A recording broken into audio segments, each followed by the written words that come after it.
Terima kasih Nasha dan Cikgu Suzana yang akan buat pembentangan hari ini dan Cikgu Nasha sebagai moderator kita pada petang ni. So, terima kasih juga kepada semua yang dapat bersama untuk sesi petang ini, 15 hari bulan September. Dan saya alu-alukan kehadiran anda semua. Seperti tuan-tuan dan puan-puan tahu, tajuk yang setiap hari Jumaat, tajuk saya berbeza. Dan tajuk saya pada hari ini ialah storytelling, a must-have leadership skill in the 21st century. Apa maksudnya storytelling di sini? Artinya, sebagai seorang pemimpin, tak kira ya, teacher leader ke, pemimpin sekolah, pemimpin di PPD, JPN, kementerian atau di mana-mana peringkat atau organisasi yang lain, kita sentiasa ada ruang dan peluang untuk kongsi ilmu. Dan bagaimana kita nak selipkan dalam sesi perkongsian ilmu ini storytelling. Adakah storytelling ini hanya setakat nak sampaikan satu cerita begitu saja? Tidak. Saya akan huraikan apa maksud storytelling di sini. Of course, dalam mana-mana storytelling kita ada permulaan dia, beginning, the middle and the end. Itu adalah kadang-kala rekaan kita sendiri. Bagaimana kita nak mulakan storytelling kita. Dan storytelling ini merupakan satu tool yang amat berguna bagi seorang pemimpin. Ya. Kita boleh baca biografi Allahyarham Tunku Abdul Rahman dan banyak pemimpin-pemimpin lain. Dalam penulisan-penulisan tersebut kita akan baca tentang their story, laluan mereka dan sebagainya yang menjadi iktibar kepada kita semua tentang hidup, tentang kepimpinan, tentang pengurusan, tentang pentadbiran, tentang masyarakat dan sebagainya. Tidak ada hadnya. Okay. Next slide please. So, seperti saya kata, bercerita ni, nak sampaikan satu cerita dalam pembentangan kita atau ceramah kita dan sebagainya, adalah satu yang asas, yang mudah. Ya. Dan kajian menunjukkan hampir semua di antara kita ada cerita yang boleh kita ceritakan, yang boleh kita kongsikan. Dan oleh kerana kita menguasai satu bahasa, maka kita sentiasa menyampaikan cerita-cerita. We become the storytellers. Apa sebenarnya yang kita dapat sampaikan melalui cerita-cerita ni?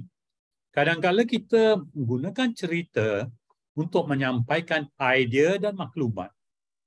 Ada kalanya kita menggunakan cerita untuk membina satu keyakinan dan kejelikan, satu persahabatan. Kadang-kadang kita nak menyokong sesuatu inovasi. Kadang-kadang kita nak menyokong satu fakta. Kadang-kadang kita nak menyokong dan memperkuatkan lagi contoh yang kita beri dengan satu cerita.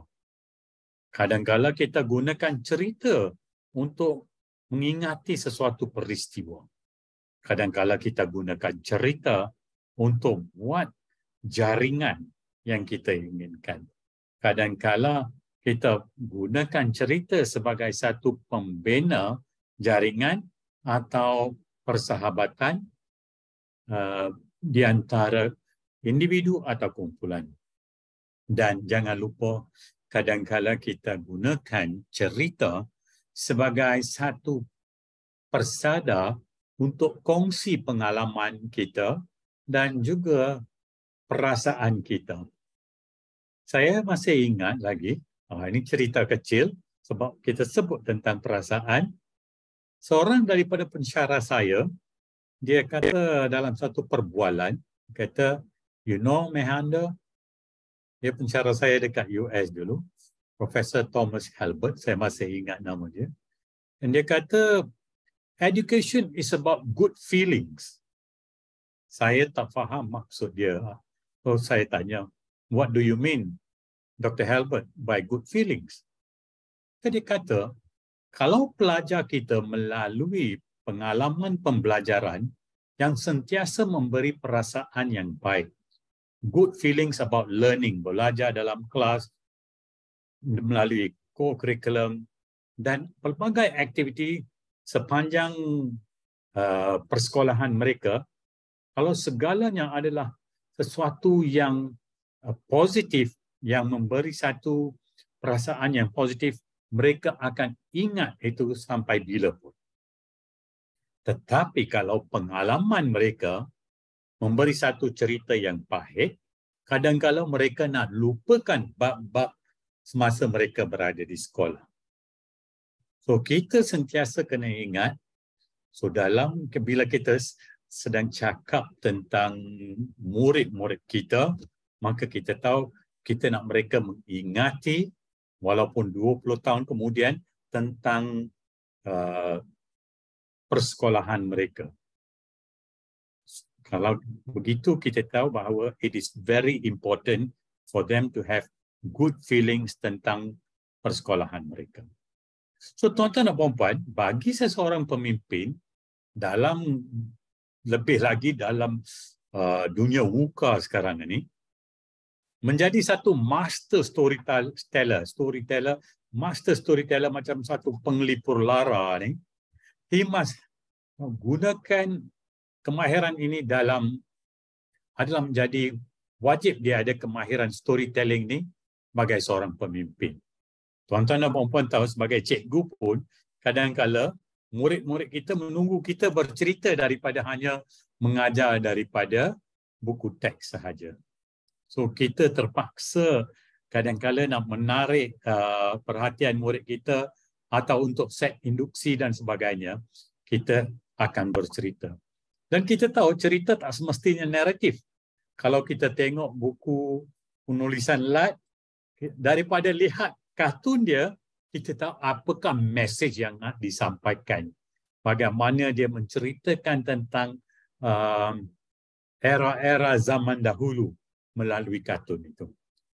Daripada sistem pendidikan, dia boleh ceritakan tentang cikgu dia dan juga cerita tentang alam di kampung. Dan sekarang ni di kampung saya di Batu Gajah Perak sudah ada satu museum kecil yang mempamerkan segala permulaan dan yang dimulakan oleh Lat, ya, semasa dia belajar di kampungnya dan sebagainya. So, kalau ada peluang, melawatlah museum kecil ini dekat bandar di mana saya dilahirkan, Batu Gajah Perak.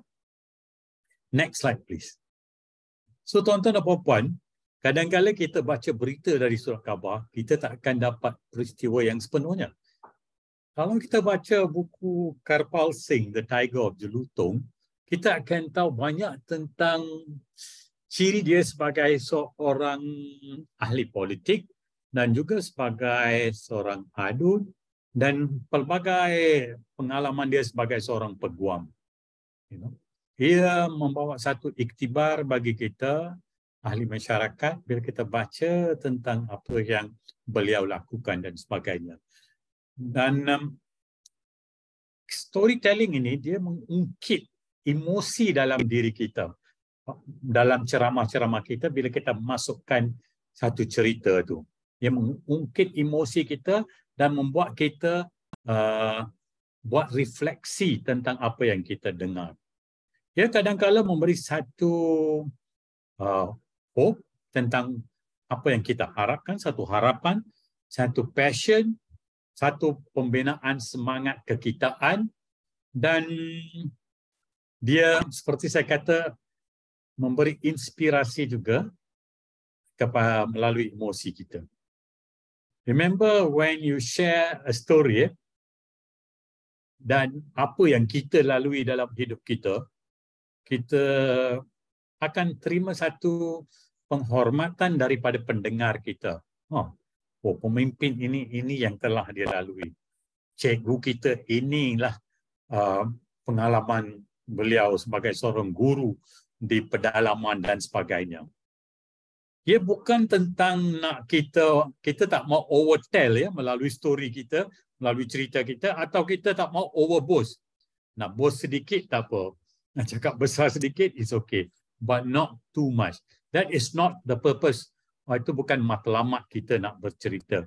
Dan kita cerita tu ada message yang ada kaitan dengan ceramah atau pembentangan kita. Dia bukan tentang I did this, I did that dan sebagainya. Kita tidak nak mencerita tentang apa yang kita telah buat. Sedikit is fine, but not over. Ya. Selalu kita dengar, oh, orang ni over. Itu ada maksud dia yang tersendiri ya. Our expectations. So, bila kita cerita ni, cerita yang kita sampaikan tu ada konteks dia. Dan selalunya konteks tu ada kaitan dengan apa yang kita nak sampaikan hari itu.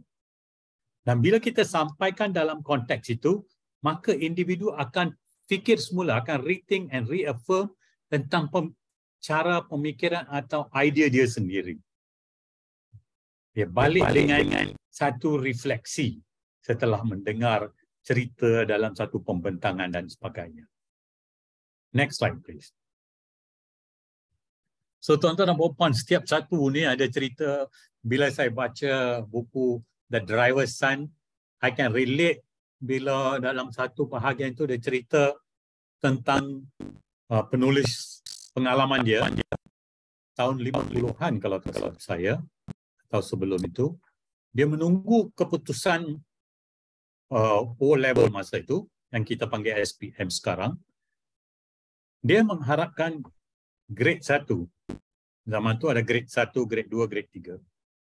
Tapi bila keputusan keluar, dia dapat grade 3. Very dejected, dia balik. Hari berikut atau hari ketiga, dia datang office boy zaman itu ke rumah dia, beritahu dia bahawa cikgu panggil ke sekolah. So, penulis dalam buku Driver's Son ni, dia pergi ke sekolah.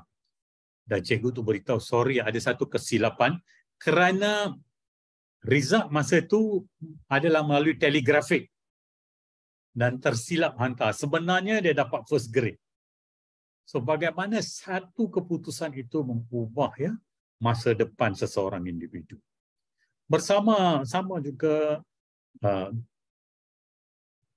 Allahyarham Aminuddin Baqi, dia dengan pengalaman dia sebagai seorang pendidik, kalau kita baca banyak yang kita boleh faham daripada cerita dalam buku tersebut.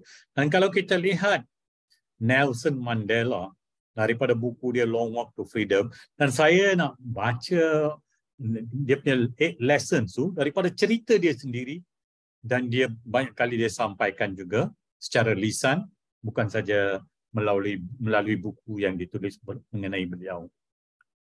Lead from the back and let others believe that they are in front.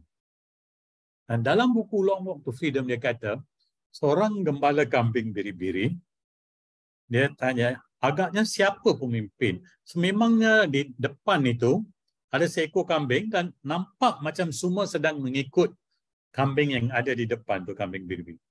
Tapi daripada pengalaman Nelson Mandela, dia kata, kadang-kala kepimpinan itu adalah seperti gembala yang ada di belakang yang sedang usir kambing biri-biri itu untuk ke depan. Itulah contoh lead from the back and let others believe they are in front. Ramai kita bila perhatikan, kita ingat kambing yang ada di depan itu, analogi dia adalah pemimpin. So, Nelson Mandela dia berada di Robben Island dalam penjara untuk 27 tahun. He was leading the nation, dan bila dia keluar, lepas jangka masa yang pendek, beliau jadi Presiden Afrika Selatan. After spending 27 years in prison. So, konteks itu merupakan satu cara kita nak dapat mempengaruhi audience kita untuk dapat idea yang kita nak sampaikan. Kadang-kadang kita rasa kita sampaikan data itu cukup. kita sampaikan data tentang keputusan SPM dan sebagainya. Tapi kadang-kala melalui data kita boleh sampaikan satu cerita bagaimana kohort yang lepas bila dibantu murid yang kita rasa tak ada harapan, tapi kita gunakan cara yang tersendiri dan akhirnya mereka berjaya. Itu menjadi satu cerita yang kecil tentang kejayaan. So it's not only using data nak mengesahkan sesuatu atau nak mempengaruhi sesuatu keputusan. Cerita yang ada kaitan dengan data tu kalau kita sampaikan pada masa yang tepat akan membawa satu makna yang dalam kepada pendengar kita. Next slide please. So tuan-tuan dan puan-puan, remember kita boleh sampaikan banyak maksud yang berkait dengan pembentangan atau ceramah kita dan sebagainya through storytelling yang terselit dalam pembentangan kita. Yang penting kita mesti faham konteks dan share the right story. Kalau kita cakap tentang perasaan murid, maka kita bawa cerita tentang perasaan murid pada masa yang tepat dan sesuai. Dan itu merupakan pelengkap kepada pembentangan kita. The cohesion and completion to presentation. Apa yang kita nak sampaikan atau we want to communicate to our audience. Siapa yang mendengar. Great leaders are storytellers. So what is your storytell? What is your story? So saya nak berakhir dengan satu story dan yang saya pernah sebut. Masa saya mengajar di Sekolah Menengah Hutan Melintang di Perak, saya guru tingkatan bagi kelas tingkatan 3 atau tingkatan 2, saya tak ingat lagi. Dan pada zaman itu, tahun hujung 80-an, kita selalu ada hari kantin. Dan saya dan murid-murid saya buka gerai juga, jual capati. Saya kira okey, pandai buat capati. Dan dengan semua murid, ini bukan kelas yang A, ini kelas yang ada pemain bola sepak macam-macam lah. It's a mixed group, lelaki dan perempuan. Dan guess what? Kita buka gerai dari pagi seperti gerai-gerai yang lain dan kita dapat tempat kedua dalam jumlah duit yang kita kumpul. So habis duit diberi kepada jawatankuasa untuk diderma dan digunakan untuk projek di sekolah. Fine. Sebagai seorang guru, saya rasa itu one of the activities. Tapi tuan-tuan dan puan-puan, lepas beberapa bulan atau setahun lebih saya ditukarkan balik ke Kuala Lumpur. Dan satu hari saya balik ke kampung dan saya terima sepucuk surat daripada anak murid saya. Buka, saya baca, saya tengok semoga cikgu sihat dan sebagainya. Cikgu ingat tak, semasa kita buka gerai pada hari kantin, kami amat seronok kerana kita sama-sama terlibat dan kita dapat kumpul duit yang sebegini, kedua terbanyak dalam sekolah dan sebagainya. So pada detik itu saya terfikir, wah, bagi murid saya itu satu detik that they will not forget. Mereka takkan lupa.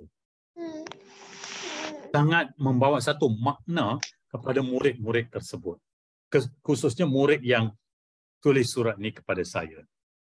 So kita sebagai cikgu, kadang-kadang we don't know how we touch the hearts of our students. Kita tak tahu macam mana kita sentuh sanubari dan jiwa anak murid kita. Apa yang mereka bawa balik daripada PDP atau riwayat persekolahan mereka. So they take back a lot of things. So tuan-tuan dan puan-puan, kumpullah cerita-cerita anda daripada pengalaman dan sebagainya, kaitkan dengan PDP anda, kaitkan dengan kepimpinan anda, maka kita boleh ungkit sedikit emosi para pendengar kita untuk membawa satu yang bermakna pada sistem pendidikan kita. Kita ke slide yang terakhir, tuan-tuan dan puan-puan. So remember, we have 2 ears and 1 mouth so that we can listen to all these stories. daripada hanya bercakap saja. Remember, it is easier to build strong children than to fix broken adults. Remember to be positive, dan kita dapat ilmu. Remember, reading is thinking. No one can hand you experience, but they can hand you a book. Dan akhir sekali, books are the training weights of the mind. Buku, majalah, makalah dan sebagainya. Daripada mana juga kita boleh dapat ilmu, buku atau sumber-sumber ini adalah beban latihan untuk minda kita. Dan jangan lupa, if a child can't learn the way we teach, maybe we should teach the way they learn. Itu saja daripada saya. Terima kasih.